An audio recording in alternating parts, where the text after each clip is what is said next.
మహాశక్తిమంతులైన అన్నదమ్ములు ఇద్దరు ఉండేవాళ్లు. వారి పేర్లు భీముడు, అర్జునుడు. భీముడు చాలా బలశాలి, అర్జునుడు మంచి విలుకాడు. ప్రతిరోజూ ఉదయం వాళ్లు తమ శిక్షణ మైదానంలో సాధన చేసేవారు.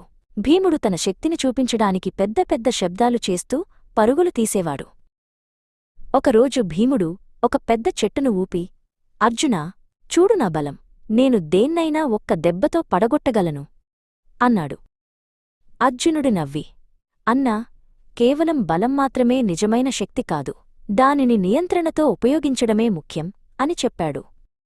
సరిగ్గా అప్పుడే వారికి దూరంగా ఒక చిన్న పక్షి అరుపు వినిపించింది. ఒక చిన్న పిచ్చుక పుల్లల దొంతరలో ఇరుక్కుని భయంతో వణుకుతోంది.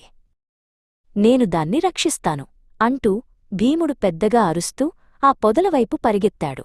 తన బలమైన చేతితో పొదలను వేగంగా లాగడానికి ప్రయత్నించాడు. కాని ఆ పొదలు ముళ్లతో నిండి ఉన్నాయి. భీముడి వేగానికి ఆ పిచ్చుక మరింతగా ఇరుక్కుపోయింది. అయ్యో, నా బలం ఇక్కడ ఉపయోగపడటం లేదు అని భీముడు నిరాశగా అన్నాడు.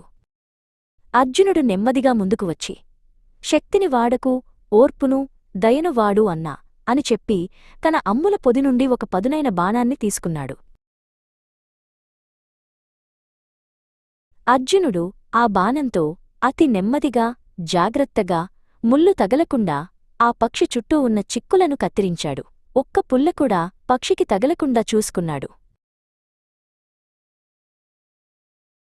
పిచ్చుక స్వేచ్ఛగా ఎగిరి వారికి కృతజ్ఞతగా ఒకసారి కిచకిచలాడింది. భీముడు నవ్వి, నువ్వే గొప్పవాడివి అర్జునా, నిజమైన బలమంటే దయ, ఆత్మనియంత్రణే అని ఒప్పుకున్నాడు.